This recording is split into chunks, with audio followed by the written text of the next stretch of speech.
मित्रमैत्रिणींनो, काल 15 ऑगस्ट सगळ्यांनी आनंदाने उत्साहाने 15 ऑगस्ट साजरा केला. 15 ऑगस्टच्या आधी पण वेगवेगळ्या तिरंगा घेऊन रॅली काढण्यात आल्या. ए वतन तेरे लिए म्हणण्याऐवजी ए सनम तेरे लिए म्हटलं.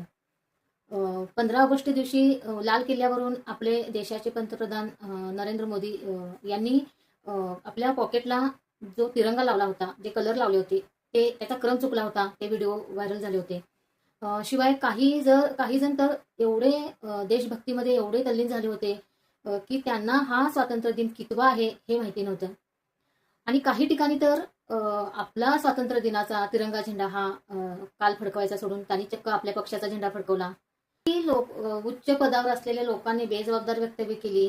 त्यांना एवढं तरी कळायला हवं की आपण स्वातंत्र्य दिन साजरा करतोय. आणि वरून काही कार्यकर्ते काय करतात तर स्वातंत्र्य दिनाला देशाचा तिरंगा बाजूला ठेवून पक्षाचा झेंडा फडकवतात. मंडळी, मुद्दा फक्त झेंडा फडकवण्याचा नाही आहे किंवा कोणीतरी चुकीचे शब्द बोलला एवढाच नाही आहे. मुद्दा हा आहे की ज्या दिवशी आपल्याला आपल्या देशाला स्वातंत्र्य मिळालं त्या दिवसाचं गांभीर्य आपण किती जपतोय.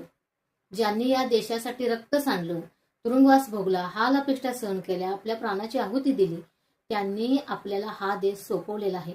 आणि आपण काय करतोय तर पक्ष, नेता आणि राजकारण याला देशापेक्षा मोठं करून बसलोय. सत्ता आज तुमची असेल, उद्या दुसऱ्याची असेल. पक्ष आज तुमचा असेल, उद्या दुसऱ्याचा असेल. पण देश एकच आहे आणि एकच तिरंगा आहे.